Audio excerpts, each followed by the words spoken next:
سڵاتان لێبێت بینەرانی بەڕێز و خۆشەویستم کاتان باش من بێسوم محەممەدم خۆشحاڵم بەرنامەی گفتوگوی ڕۆژنامەنووسیم هەفتێتان پێشکەش دەکەین لەم هەفتێدا باس لە گرفتە دارایەکان لە نێوان هەولێر و بەغداددا دەکەین بە میوانداری بەڕێز پرۆفیسۆر دکتۆر خالید حەیدەر مامۆستای زانکۆ لە بەشی ئابووری لە زانکۆی سلێمانی.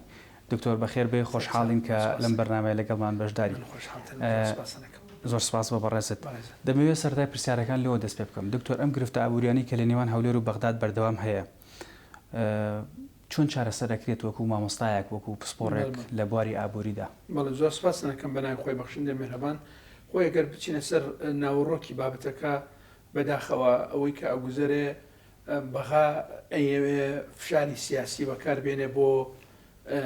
چارەسەرکردنی کێشەکانی خۆی و ئەوەی کە ئەوگوزەرێ ئێستا لەگەڵ هەرێمی کوردستانە دیسان بەداخەوە جارێکی تر ئەوەیە کە ئەوان سەیری ئەزمونە سەرکەوتۆکەی هەرێمی کوردستانیان بینی تا کۆتایی 2013 سەرەتای 2014 تقریبان تامانی شەشوین بوو و کاتێک کە بڕیاریاندایی تر بودجێ هەرێمی کوردستان نەنێرن. هۆکارەکە چی بوو؟ ئەو بابەتێکی ترە بابەتەکە ینی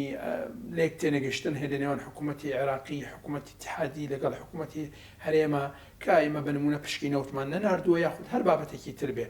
بەڵام ئەوەی کە زۆر مهمە لێرە ئێستا ئەم دقەیە ئێمە باس ئەوەیکەین موچی فەرمانبەران 3 مانگ تقریبەنەوە بەرەو 3 مانگەچێ دوکەوتووە.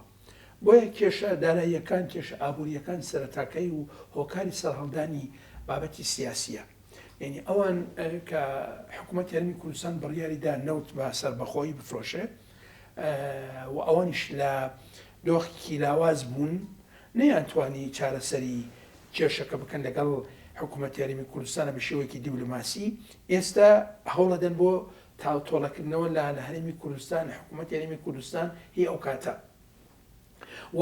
فعلا ئەوەی کە بینیمان ئێستا و ئەبینڕێت ئەم دقەیە ئەوەیە کە حکوومەتی هەرێمی کوردستان بەداخەوە لە دۆخێکی لاوازە ئێستا وەکولاینی ئابووری وەکولاینی دارایی لە چاوی جاران قەرزارە. ئێستا ئێمە حکوومەتی هەرێم چاوەڕێوەکە کار لە بەغاوە پارەی بۆ بنێردرێت لەبەر ئەوەی ئیتر ڕێگەی پێنادرێت نەوت وەکو جاران بفرۆشێ بەسەر بەخۆیی. تەبەن ئەمە وا لێ کردووە بە گشتی بۆتە ئەم قەیرانی کە ئێستا هەیە بەداخەوە ئەگەر ینی ناوی بنێن قەیران لە نێوان حکوومەتی هەرێمی کوردستان و حکوومەتی عێراقی فیدرالی. ئەوەی کە دەرئەکەوێ بابەتەکە ئابووریە بەڵام لە ناوەڕۆک و لە حەقیقەت و ڕاستیەکەی بابەتەکە بابەتێکی سیاسیە. ئەوەی کە ئەوترێت ئەو بەڕێزانی کە باس من ئەمە قەناعەتی خۆم ئەو بەڕێزانی کە باس دەواکەن لە پەرلەمانی عێراقی لە ئەنجومەن وەزیران هەندێک لە پەرلەمانتاران لە کوتلەکانی تری بابڵینینی ئەوانەی کە لە چوارچێوەی هەماهنگین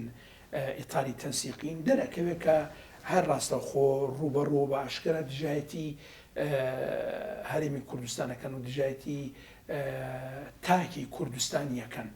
بەداخەوە کە بابەتەکە وایە. بەڵام دیسان ئەگەڕێمەوە بۆی کە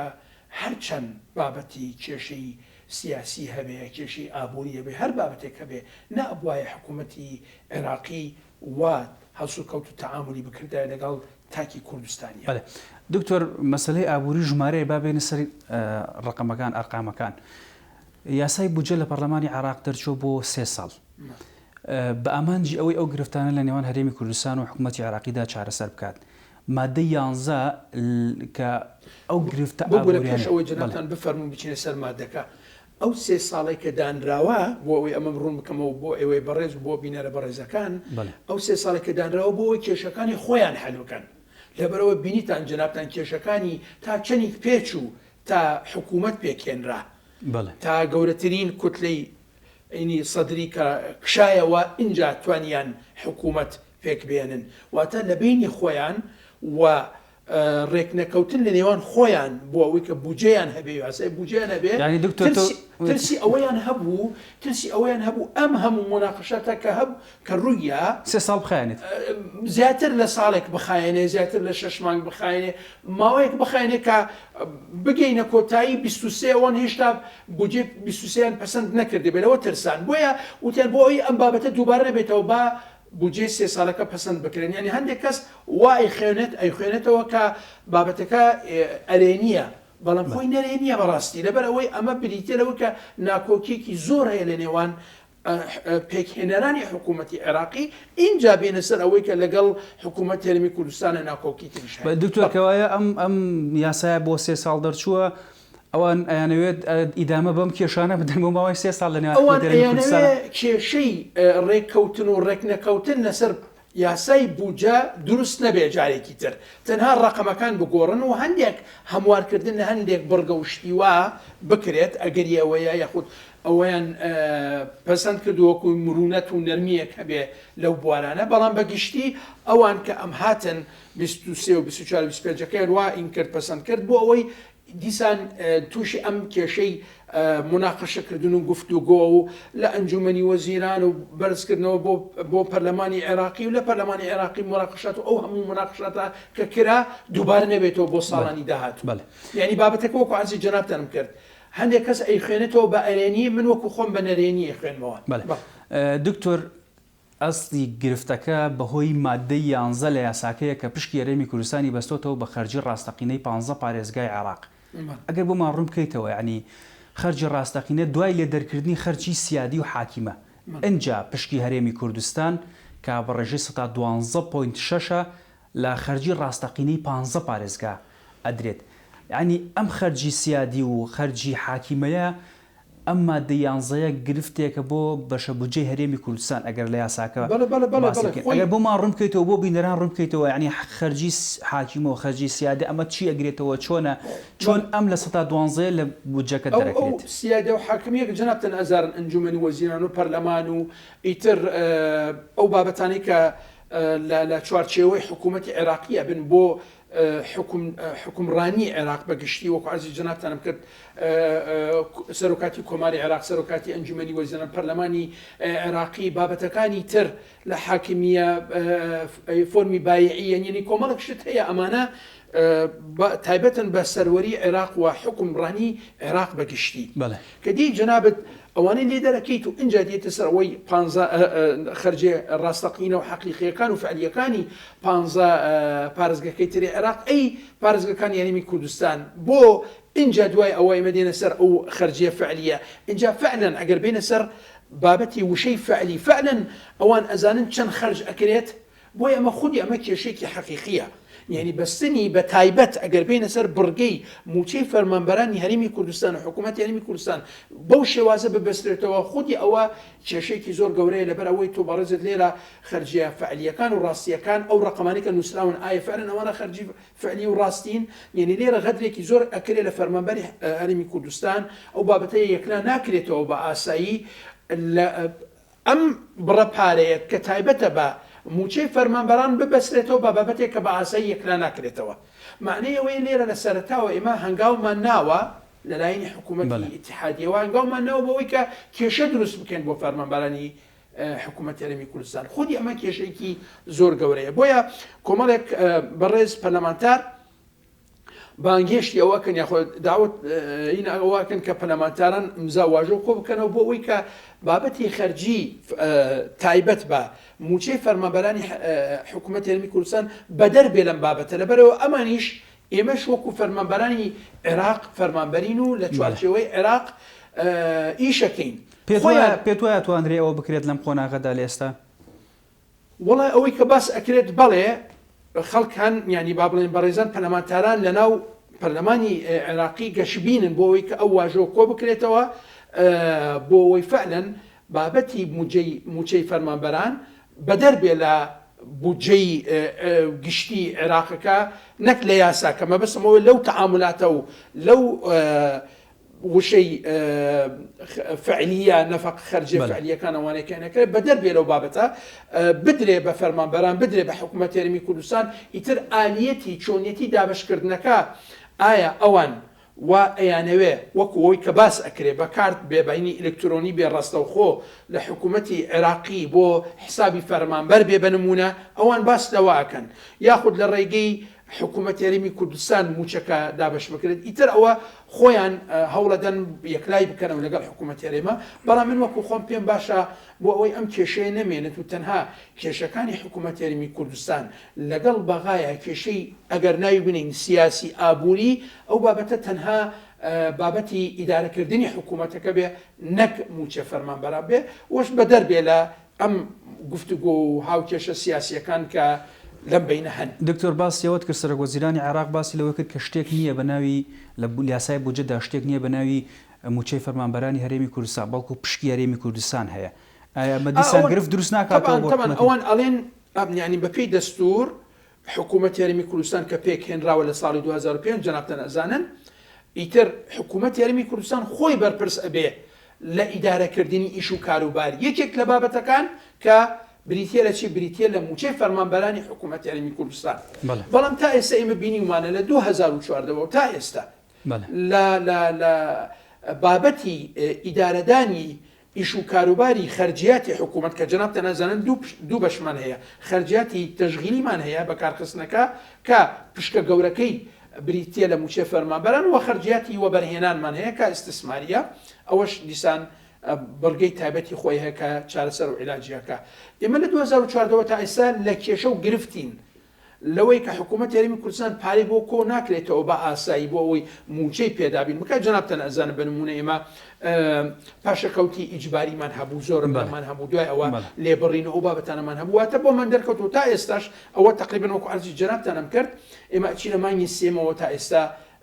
موچەی مانگی حەوت دابش نەکراوە کە ئێمە وردە بەر و مانگی داچین. معنی ئەوەیە کە لێرە ئەوەی کە فەرمووتان بەڕێستان باس لە موچەی فەرمانبەران نەکراوە ئاساییە لەبەر ئەوەی ئەوان باس لە پشتی هەرێمی کوردستان و حکوومەت یاریمی کوردستانەکەن و یەکێک لەو بڕگە سەرەکیانەی کە لە پشتی هەرێمی کوردستان حکوومەت یاریمی کوردستان چییە؟ موچەیە. بەڵام تا ئێستا ئێمە نەمانتوانیوە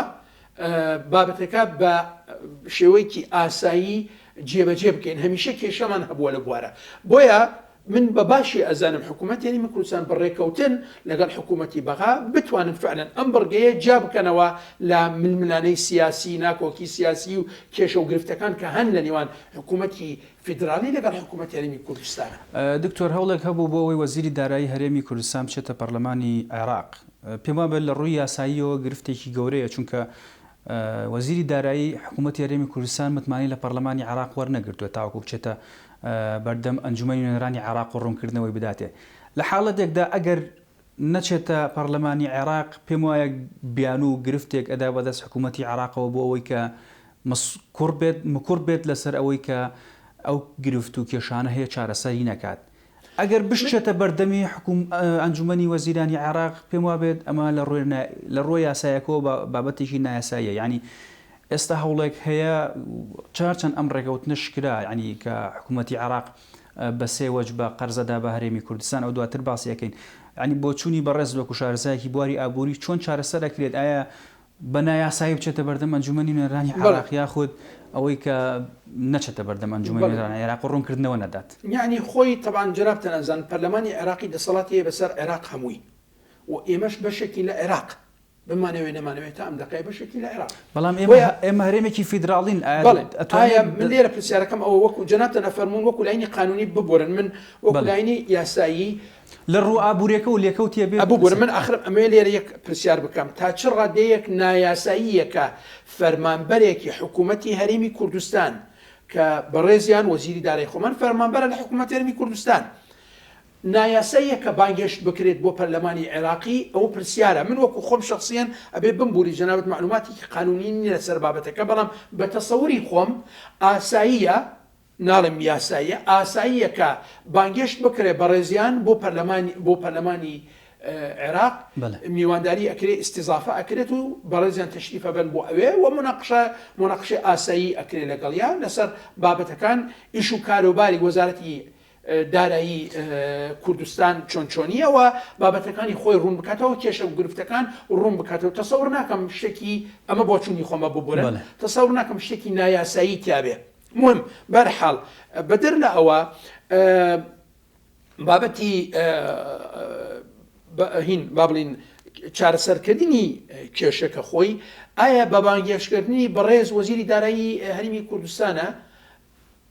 ئەکرێ بەڕێزیان دۆکیومنت و بەڵگەشتەکان حاضر بکەن و بیدەن بە بەڕێز سەرۆکوەزیرانی حکوومەت هەرێمی کوردستان و بەڕێز سەرۆکوەزیران ئەتوانێت ئاراستەی پەرلەمانی عێراقی بکە ئەگەر بەڵامەوەکراوە لە ڕابردوودا ئەگەر بابەتەکە نایاسایی بێ ئەوە کراوە ئیتر واتە بیانوی چییە بیان و گرتنە بەڕاستیەوەی کە بانگەشتیەکەن بۆ ئەوێ وەلەوانەشە وەکو عەرزی جەنابتانم کرد ڕۆشتنی ئەگەر کێشەی فەرمانبەرانی حکوومەت یاریمی کوردستان چارەسەر بکات تەسەوڕ ناکەم بێتە کێشێکی زۆر گەورە ئەگەر بەڕێزیان تەشریف ببن بۆ پەرلەمانی عێراق. دکتۆر باس لە چارەسەریەکان بکەین بەڕێزت وەکو شارەزایکی بواری ئابووری سەرەتای بەرنامەکە باسیەوەت کردوتت بۆ مەودا درێژ ئەتوانرێ ئەم کێشانە چارەسەر بکرێت. وەکولاینی ئابووری وەکولاینی ئابووری ئەوەی پێشەوەی ئێمە بچینە ناو بەرنامەکەەوە عەرزی جەنابتانم کرد کە ئێمە دوو چارەسەرمان هەیە بۆ کێشەکە چارەسەرێکی سیاسیمان هەیە ئەوەی ئێستا بنمونە بەڕێز سەرۆکوەزیرانی هەرێمی کوردستان حکوومەت هەرێمی کوردستان کە تەشریفی برد بۆ بەغا و بابەتەکە بە گفتوگۆ و مناقەشە و لە یەکتێگەشتنی سیاسی چارەسەر کرا ئەوە حەلە بێ بۆ بنمونە بۆ ئەم سێ بڕەپارێکە پێمان ئەگات بە هەرێمی کوردستان و بە حکوومەت هەرێمی کوردستان دوای ئەوە دیسانەکەوینە مناقەشاتەوە لاینە ئابوووریەکە ئەوە کە زۆر گرنگە ئەوە ئێمە هەوڵ بدەین بۆ کابینەی داهاتوومان لە ئینتیخاباتی داهاتوو کە من بۆ پێکێنانی ئەم کابینەی ئێستاش لەگەڵ چەند برادێکە باسی ئەومان کرد کە حکوومەتەکەمان ئەبێ کابینەکەی بچووکتر بێ وردە هەنگاو بنێ بەرەوە کە ژمارەی فەرمانبەرانمان کەمتر بێت هەنگاو بنین بەرەو ئەوەی کە وردە دکتۆر عەفوم کە لێرە باسی ژمارەی فەرمانبەرانت کرد حکوومەتی عێراق وابزانم 680 و چەند هەزار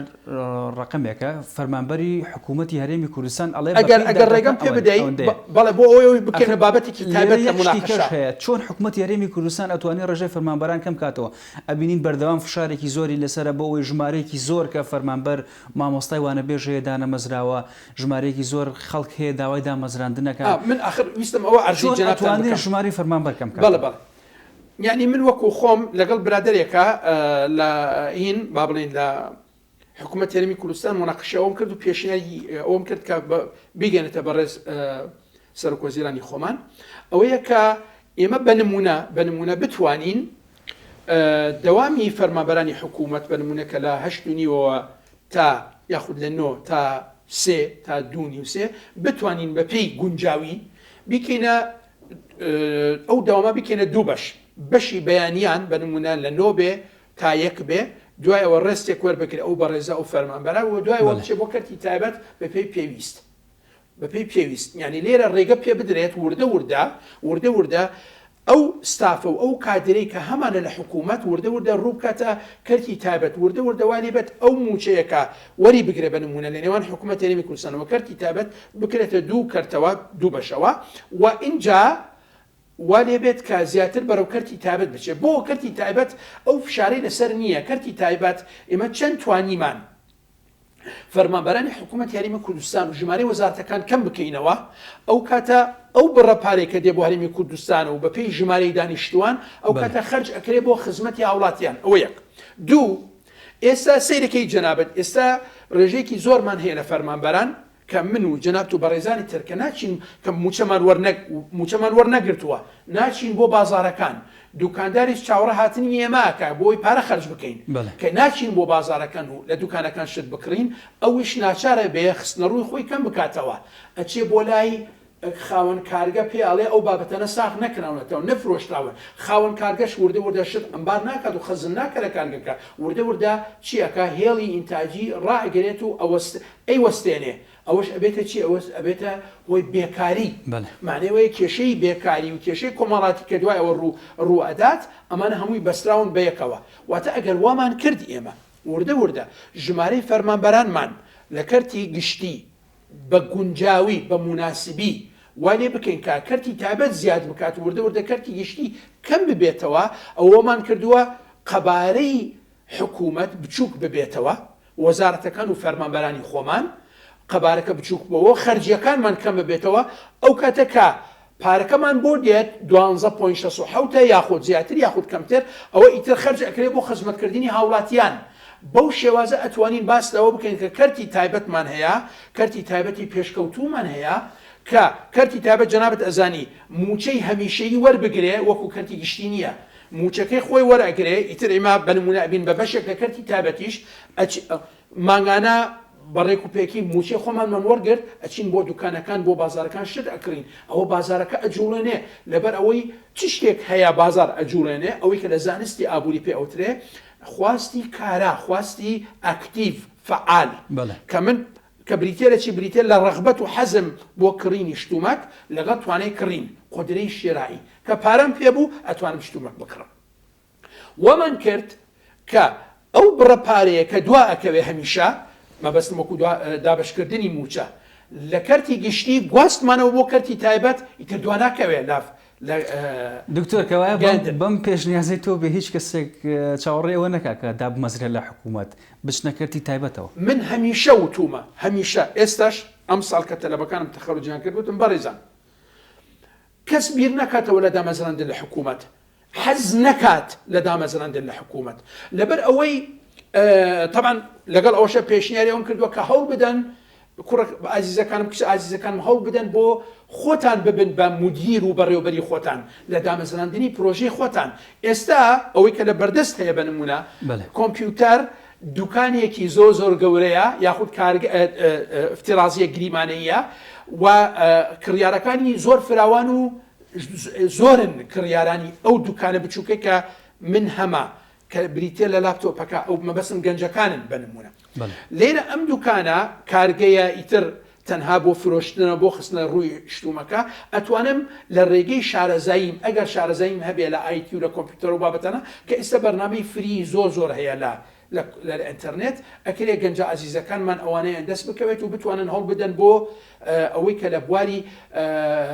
بە بازارکردنی ئلکترۆنی تەسویقی ئلکترۆنی هەڵ بدەن بۆ ئەو دامەزراندنی پرۆژەی تایبەتی خۆیان اینجا دێمە سەر پرسیارەکەی جنابتان کەس هەوڵ نەدات بۆ دامەزراندن حکوومەت نەخێر بۆ لەبەر ئەوەی حتا لە کەرتی تایبەتیش ئەگەر هەوڵ بت کە من سەرەتاوتم چی وتم کەرتی تایبەت بۆ ئەو کەسانی کە فەرمانبەرن بەڵام ئەگەر بتوانێ خۆی پرۆژەی خۆی دامەزرێنێ ئەوە زۆر نایابە ئەڵێ موچە ئەو بڕەپارەیە کە ناهێڵێ هەژار ببیت تەمەن ئەگەر بە هەمیشەیی دابەشکرا بەڵام لە هەمان کات ناهێڵێ قەت دەوڵەمەنیش ببی بۆ لەبەر تۆ جەنابەت لە 8.5 لە دەوامی حکوومەتی تا 2.3 گرنگترین کاتەکانی چالاکی ئینسان لەو کاتە ئەبێ هەرچەند من وتم کاتەکەمان دابش بکەین لە بینی ئەوە بەڵام بە وەرگرتنی پشوێک استراحەیە لەو بینە لێرە واتە ئەگەر من بووم بە خاوەنی پرۆژەی خۆم و دامەزرێنەی پرۆژەی خۆم و بووم بە بەڕێوەبەری پرۆژەکەی خۆم ئەوە دوور ئەکەومەوەلەوەی کە موچە وەربگرم ئیتر لە کەرتی تابێت بێ لە کەرتی گشتی بێ من کە باسی ئەوم کرد کەرتی گشتی هەمیشە من لە چوارچێوەی مۆزەفی ئەمێنم فەرمانبەری و پێش ناکەوێ ئینسانەکە وەکو بنمونە پارەی کۆ بکاتەوە بۆی پرۆژەی خۆی پێدا مەزرێنێ بەڵام ئەگەر لە کەرتی تایبەت ئیشی کرد ساڵێک 2 ساڵ بنمونە لە کۆمپانیەک شوێنێک ئیشی کرد و ئەزمموی پەیدا کرد و فێری دروستکردن بوو فێری ئەوە بوو کە بە بازارکردنی ئلکترۆنی تەسویقی ئلکترۆنی کە ئەرزی جەنابتانم کرد ئەمە وای لەکە کە ئیتر پشت نەبەستێ بە موچە وەکووتمان موچە ئەو بڕەپارەیە کە ناهێڵێ هەژار ببی و لە هەمان کات ناهێڵێ دەوڵەمەنیش ببی من ئەمەوێ بێمە دەرەوە لەو چوارچێوەیە اینجا لێرە ئێستا گەنجە ئازیزەکانمان بنمونە ڕەخنەم لێ بگرن دامەزراندن باشترە و نازام چی من لەگەڵ ئەوەیانی بە هیچ شێوەیەک ئینسان هەڵ بدادا لە حکوومەتدا مەزرێ کۆمەڵێک و جنابتە نازانیم کێشەمان هەیە لەگەڵ حکوومەتی اتحادیە من ئەگەر وەکو گەنجێک بیر بکەمەوە دوورەکەمەوە لەو بابەتە موچە نێردران نەنێردا پارە هەیە پارە نییە لە کەرتی تایبەت ئیشەکەم و بچووکردنی قەبارەی حکوومەتیش چارەسەرێکی درێژمەوە دکتۆر بچووکردنی قەبارەی حکوومەت باس کرد کە چارەسەرێکی درێژمەوە لەوانەیە لە بینی کابینە بۆ 2 کابینە ئەمە حل بکرێت پێت وایە بە تەنها بچووکردنەوەی قەبارەی حکوومەت چارەسەرەکە ئەکا یاخود پێویستە کە گرنگی بە کەرتەکانی تر بدەن نە کەرتی کشت و کاڵ کەرتی ئەرزی جەنابتانم کرد کە لە نێو لەگەڵ کەمکردن و بچووکردنی کەرتی گشتیە فراوانکردنی کەرتی تایبەت فراوانکردنی کەرتی تایبەت لە چ بوارەکان بواری کشت و کاڵەوەکو جەنابتان فەرمووتان گەشت و گوزارەکە هەرمی کوردستان ماشاءالله ناوچەی گەشتیاری زۆری هەیە دیمەن و شوێنی سروشتی زۆر گەورە و فراوانی هەیە ئەکرێ وە بەرهێنان بکەین لەو بوارانە و ئەکرێ وە بەرهێنان بکەین لەو پیشەسازانیە کە ئێمە بتوانین منافسەی بەرهەمی دەرەکی ئەوەمان پێ بکرێت یعنی بەنمونە ئەوەی کە لە سین بۆمان دێت باسی بەرهەمی دەرەکیت کرد بەردەوام حکوومەتی عێراق ئێستا حالیان گرفتی بۆ بەرهەمی ناوخۆی هەرێمی کوردستان دروست کردووە کە بەرهەمی تەماتە لە پێنجوێن کە ڕێژەیەکی زۆری هەیە نانێدرێت بۆ ناوڕاست و خواروی عێراق ڕێگەکانیان گرتووە جۆرێکە لە فشارکردن دیسان لەسەر حکوومەتی هەرێمی کوردستان ئەوان دوو ئاماج ئەپێکن لەم بابەتە یەکەمیان ئەوەیە کە ئەوان نایانەوەی علااقەتیان لەگەڵ ئێرانە تێک بچێت لەبەرە ئەوان هاوردی زۆر لەو بابەتە ناکەن لە ئێرانەوە کە ئێمە هەناردی ئەمەمان کرد بۆ نەک هەناردە بۆ برن ناردن لەبەرەوە هەناردە تایبەتە بە دەرەوەی وڵات بەڵە ناردنی تەماتە بۆ عێراق بنمونە ڕێگە گرێ لەوەی کە ئێرانیش بێتە ناو عێراقەوە یاخود ئەگەر ئێرانی هات ئەوەی ئێمە گونجاوتر و هەرزانتر بوو بە تاکید ئەوان عێراقیەکان تەماتی کوردستانیان دیسانە مەگەڕێتەوە بۆ ئەو هەژمونە سیاسی کە ئێران لەسەر عێراقیەتی بە تاکید اینجا خاڵی دوم ئەوەیە کە ئەوان نایانەوێ ئێمە بواری ئابووری سەرکەوتومان هەبێ بەڕاستی من دڵنیام لەم بابەتە ئەوان ئەیانەوێ وەکو ئەوان بازارێکی چالاک و باش بین بۆ بەرهەمی ئێرانی بۆ بەرهەمی تورکی کە ئەبێ ئێمە ڕێگە بگرین لەمە ئێمە لە 2005ەوە لە دەستوری عێراقی کە دانراوە حکوومەتی هەرێمی کوردستان شێوەی ڕسمی خۆی وەرگرت لە خوا بەزیاد بێ و هەرێمی کوردستانیش بەگشتی پێشنیاری هەمیشەیی مامۆستایانی زانکۆ بەتابەت لە بواری ئابووری ئەومان هەبووە کە ئێمە وردە هەنگاو بنین بەرەوەی کە وەکو ئابووری سربەخۆی ئابووری بەدەست بێنین ئێستا ئەوان قبوڵ ناکەن سربەخۆی سیاسی ئەوە شتێکی ترە بە سربەخۆی ئابووریەوە کە من بتوانم خەرجیەکانی خۆم لە ناوخۆ پڕ بکەمەوە داهاتی خۆمم هەبێت ئەوەی کە باس ئەکرێت لەگەڵ ڕێزم بۆ ئەم چەمکە سربەخۆی ئابووری ئەوە هەڵەیە ئەو بەڕێزانەی کە بەکارێنن سربەخۆی ئابووریەوە کە من بتوانم خەرجەکانی خۆم لە ناوخۆ ڕێژەیەکی زۆری لە ناوخۆ پڕ بکەمەوە لە ڕێگەی ئیمکانیەت و توانای خۆم هەنگاو ئەنێم بەرەوەی کە سربەخۆی ئابووریم هەبێ هەنگاو ئەنێم سەرەتاوە لەوەی کە سربەخۆی ئەمن و ئاسایشی خۆراکم هەبێ اینجا هەنگاو بنم بەرەوەی کە ئەمن و ئاسایشی ئابووریم هەبێ بەو شێوازە ئێمە ئەتوانین باس سربەخۆی ئابووری بکەین دکتۆر بابێنەوە سەر ئەو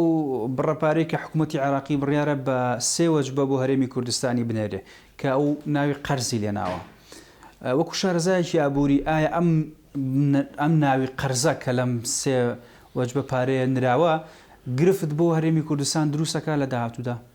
خۆی وەکو قەرز ئەوان ئەڵێن لە پاکتاوی ساڵەکە یعنی لە پاکتاوی کە ئەکرێ بۆ حسابات لە کۆتایی سەد یەکلا بێتەوە کە چەندێک بنمونە ئەکەوێت لای حکوومەتی هەرێمی کوردستان وەکو بڕی پارە ئەگەر ئێمە قەرزار بین ئەوان پارێکی زیاترمان بۆ خەرج کردی بێت کە دڵنیام ئەوان کەمتریان خەرج کردووە و یان چەندێک ئەکەوێتە ئەستۆی حکوومەتی یەکگرتووی عێراق ئەو کاتەوە لەو پاکتاوە بۆمان دەرەکەوێت قەرزەکە بنمونە ئەو بڕەپارێکە وەرمان کردووەکو قەرز کە خۆی بەتەکی دەما شتێکی هەڵەیە لەبەرەوەی ما شتێکی نایاسایی نییە پێ مافی خۆمانە مافی خۆمانە کە ئێمە 12.6 وەربگرین بەڵام لەبەرەوەی یەکلا نەکراوەتەوە نایانەوە یەکلای بکەنەوە بە ئاسایی بۆی هەمیشە بەداخەوە ئێمە داوای پارە بکەین لە بەغا بۆی ئەبینی جەنابەت بە قەرز ئێمە پارەکە وەرەگرین و بەڕێزان شاندی باڵای حکوومەتی هەرێمی کوردستان کە سەردانی بەغایان کردووە بۆ ئەوەی کە چارەسەری ئەم کێشەیە بکەن بینیان کە قەرزەکە دەرچەیەکی ئابووری سیاسی ئابووریە بۆ بابەتەکە بەڕاستی بۆی پارە بگاتە دەستی فەرمانبەر و نەبێتە کێشەی گەورەی ئابووری و کۆمەڵایەتی و کێشە و این گرفت دروست بێ بۆ هەرێمی کوردستان بۆیە ئەمە من وەکو خۆمە بینم شتێکی ناقانونیە ئەوان کردویانە لەگەڵ هەرێمی کوردستان لەگەڵ حکوومەتی هەرێمی کوردستانە ئەبوایە بیان وتایە ئەمە پشکی هەرێمی کوردستانە من لە سەرەتای مناقەشاتی بەڕێزان لە پەرلەمانی عێراقی و بۆ پەسەندکردنی بودجەکە ئەمزانی کە ئەو بڕگانەی کە دایان ناوە کاتێکە کێشە و گرفت دروست ببێ بەڕێز سەرۆکوەزیران حەلی بکە ئەمزانی کە ئەگاتە ئەوە کە بەڕێز سەرۆکوەزیرانی عێراق کێشەکان حەل بکە لەبەرەوەی من دیار بوو کە ئەوان چۆن ئەڵێن زمینێکی خۆش ئەکەن بۆ ئەوەی لە ئەخیرەوە هەمیشە لە پەرلەمانی عێراق لە ببرە لە ئەنجومەنی وەزیرانی عێراق بە وەرگرتنی بڕیار لە چوارچێوەی هەماهەنگی کە بەڕێز سەرۆکوەزیرانی عێراق سەر بە و بەڕێزانەیە لە ئیتاری تەنسیقی ئەوان بڕیار بدەن پارە بنێردێت یان نەنێردێت ئەوە فشارێکی سیاسیە خراوەتە سەر ئابووری هەرێمی کوردستان و تاکی کوردستانی خۆمان دکتۆر ئەگەرۆکو دوایین پرسیارم ئاڕاستی بەڕێستی بکەم وەکو شارەزایەکی ئابووری خێزان زۆر گرنگەوە لەم بارودۆخێک کە ئێستا هەرێمی کوردستانی تایە ڕێنمونی و ئامۆژگاریت بۆ خێزانەکان چییە بۆ ئەوەی کە بتوانن ئەو بەشە داهاتە ئەو پارەی کە دێتە دەستیان بیانگەێنێتە سەری مانگ؟ یعنی ڕێنمایی چی بکەیت جەنابەت ئەو بڕە پارەیە کاتە دەستیان زۆر کەمە، ئەبێ ژەمی ناخواردن کەم بکەنەوە،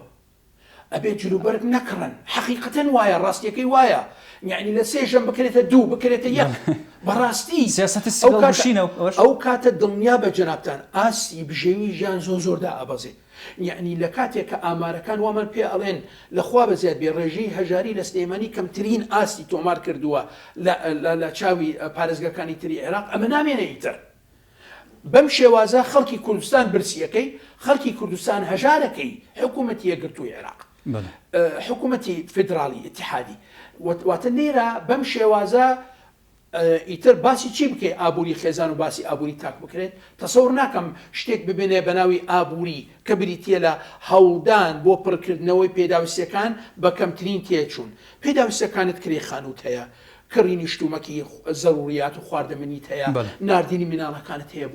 بۆ مەکتەبەکان، کڕینی جوولبەرگێکی تازە بۆ ئەو مناڵانێک کە تێناگەن لەم بابەتانە. ئەو بەچی ئەکرێ؟ بە 400 و 500 ملیۆن دینار ئەکرێ بۆ سێمان؟ ناکرێ بە ئاسایی ئەو بابەتە ناکرێ. بۆیە بە دڵنیایە و بە جەنابتان ئەڵێم چی بکە فەرمانبەری حکوومەتی هەرێمی کوردستان ئاسی بژێوەیەکەی دائەبەزێ و بەداخەوە دەسەڵاتی ئەوەی نییە کە ببێتە بەشێک و پشکێک لە چارەسەرکردنی ئەم کێشەیە. گەشتبینیت بۆ ئەم بارودۆخە تێپەڕێنرێت؟ سیاسی بەڵێ گەشتبینم کە حەل ئەکرێ، بەڵام ئابووری ئەگەر هەنگاو نەنین بەرەو ئەوەی کە عەزی جەنابتانم کرد کەمکردن و بچووکردنی حکوومەت، قەباری حکوومەت و فراوانکردنی کەرتی گشتی، ئەگەر ئەوە نەکەین ئینسان ناتوانێت گەشتبین بێ بۆ داهاتوو. بەڵێ زۆر سپاس بۆ بەڕێز دکتۆر خالید حەیدەر، مامۆستای زانکۆ لە بەشی ئابووری لە زانکۆی سلێمانی. سپاس بۆ بەشداریکردن لە بەرنامەکەمان. بینەرانی بەڕێز و خۆشەویست، تا بەرنامەیەکی دیکە بەخواتان ئەسپێرم، خواتانەکە.